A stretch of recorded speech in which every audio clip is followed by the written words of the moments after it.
Kom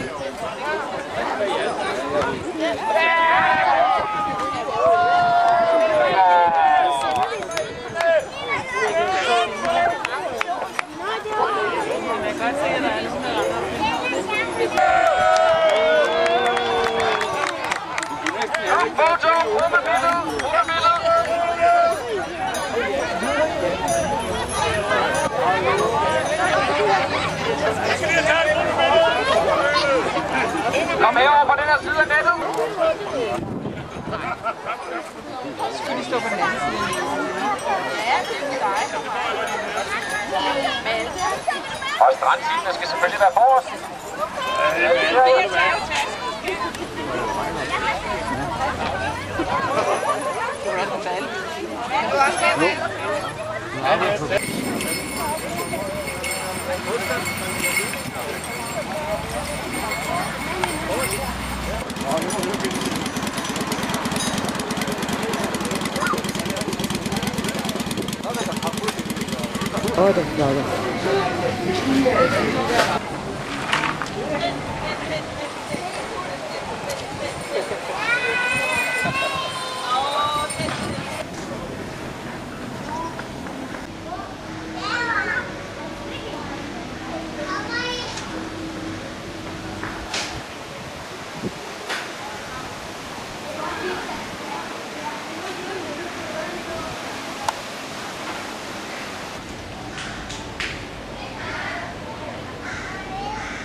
En fitness med os i dag. Ja. Fordi vi er nemlig en kæmpe trend rundt om i hele verden.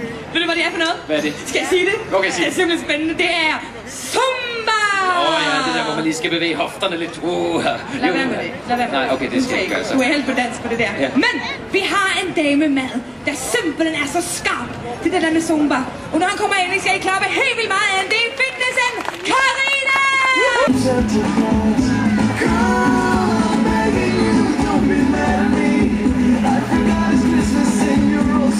To try to please. It's Christmas and I don't know what to do.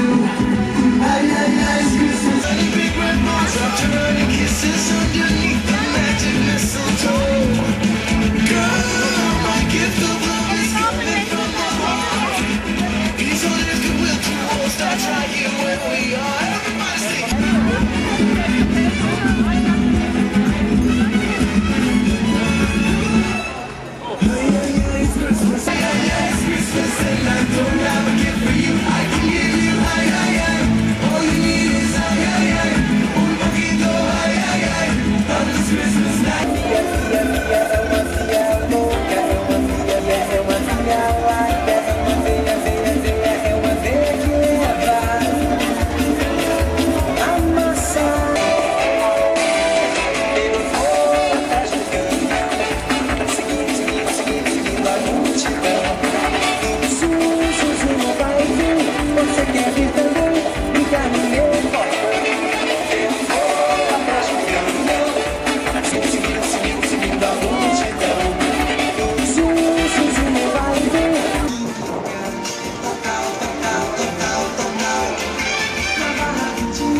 den der juli.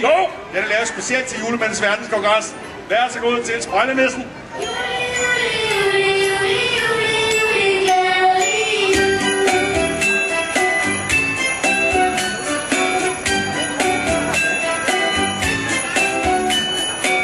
Er samlet her igen, der er kun græs i den grønne skov.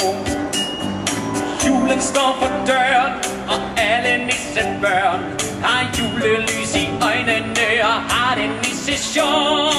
Vi kender den! Vi holder juli, glædelig jul. Jeg vil ikke høre det! Vi holder juli, glædelig jul. Og nissefar og mor er lige gået ombord i risengrøden med glædesmil. Kongressen går i gang, og lystig julesang kan høres bakken rundt fra karusel til radiobil. Alle sammen! Vi holder juli, glædelig jul. Vi holder juli, glædelig jul. Og medaljer og sådan noget, og til alle pengene går til julemærkehjemmet, hvor er børn, der ikke har det så godt, de kan få et ophold. Så har man lyst til at støtte foretagendet, så går man over og snakker med dem derovre i julemandens postkontor. Og det er et rigtig godt formål at støtte. Vi startede i går formiddags var det, hvor vi gik en tur rundt i skoven, og der fik vi samlet penge ind. Ikke på ruten, men vi betalte for at få lov til at gå turen, og der kom en masse penge ind til dem. Men fortsat, de har brug for rigtig mange penge. Ja, og vi har brug for rigtig mange julemænd. Det er det, vi har. Ja, og vi har samlet dem fra hele verden. Men se, de taler jo forskellige sprog. Og da vi Hvor mange sprog snakker du? Ja, Altså, jeg kan snakke dansk og skraldespansk. Ja, og jeg kan snakke dansk og kjorsk og ikke andet. De France, voilà Monsieur de France. Pour la première fois, c'est un grand plaisir pour moi de vous dire bienvenue ici, Père Noël.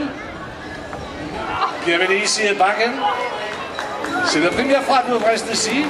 Je suis prouvé élégant que tu parles danois, hein? Du parler danois aussi, seigneur? Monsieur. Ja, du taler ligesom prins Henrik, den lille dansk, ne?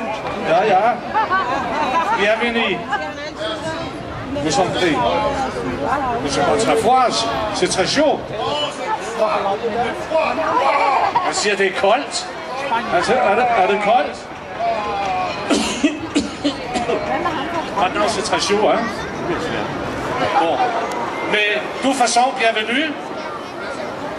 Velkommen til vores franske julemand. Det er France, mine damer og herrer, fra Frankrig. Var det hans kone, han snakkede om, hende der Vivi? Nej. Det var bange. Okay. Nu bliver det meget nemmere for vores oversætternisse. Fordi det næste sprog, det ligger meget tæt på det danske. Og det er? Det er nemlig Norge. Og Norge er det. Og der har vi også nissen. Nisse, han har lidt høj i hakken. Ved du det? Ja, en varm velkomst til vores julemand og julenisse fra Norge. Her til vores landskongres. Ja, du tager bare et skridt ad gangen. Det er helt fint, du det? Endda snubler alls. Velkommen hit, den norske julemand fra Oslo, det er det? Aha.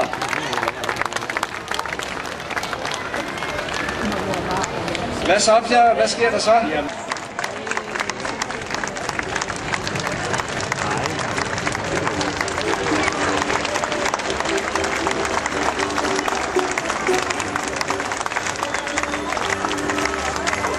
Jesper, det kan godt være, at det var andre, der vandt Tour de France, dengang du var med. Men du vandt danskernes hjerter. Selvom der er gået 12 år siden, du parkerede racercyklen Forever, så lyser du stadig op på stjernehimlen inden for cykelsporten. Og du kan stadig flække af en krig, det har vi da set nogle gange. Som forleden, da du var i Aftenshowet, hvor du fortalte om, hvordan publikummer havde taget lidt gas på dig på en benhård bjergetappe. Du var tørstig, og så troede du fik en flaske vand af ham. Det var det ikke. Man kan nærmest sige, at det var genbrugsvand. Og som du gjorde, da du sidste uge i Se og Hør blev konfronteret med nogle af dine tidligere meritter. For eksempel, du engang har købt en tigerunge. Ja, når banken i samarbejde med Dansk Julemandslag, og jeg har ønsket at udnævne dig til årets æresjulemand, så er det ikke mindst på grund af din indsats som ambassadør for Foreningen for Familier med Kræftramte Børn. Du opfatter det selv som din borgerpligt. Med din baggrund og mange personlige kampe, nogle gange med den ubestemmelige overmagt i Alliés, og den er barsk. Jeg er ikke selv cyklet, men jeg ved, den er barsk. Jeg er ikke i tvivl om, at du kan sætte dig ind i den kamp, som mange kræftramte børn kæmper, og derfor kan du fungere som en god coach for dem. Vi vil også, at din gode humor og fandelig voldske selvironi er med til at hjælpe kræftramte børn til, om ikke andet så et øjebliks afbræk i det ellers så svære forløb. Derfor er vi meget glade for, at du har sagt ja tak til at modtage titlen som årets æresjulemand, og du nu bliver udstyret med vores æreskåbe. Den er dejlig varm.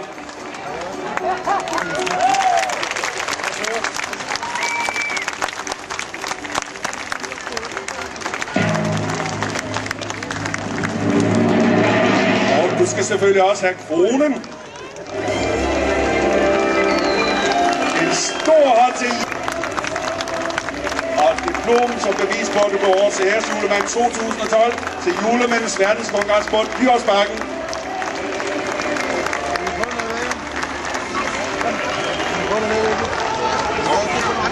Jeg vil gerne sige, først og fremmest vil jeg gerne sige rigtig mange tak. Jeg er utrolig beæret, og som Pierre ganske rigtigt siger, så opfatter jeg det egentlig ikke som noget som helst. Jeg opfatter det i bund og grund som en borgerpligt, og i min verden er familier for kræftramte børn utrolig overset, fordi det er en gruppe, hvor familien lider utrolig meget, og den lille indsats, jeg gør sammen med alle de andre fantastiske ambassadører, jamen det er kun min overpligt. Derudover vil jeg også gerne lige give en lille erkendelighed fra HC Big Bag, mit firma, HC Container, på 5.000 kroner til Pierre, til familier med kræftramte børn. Tusind tak.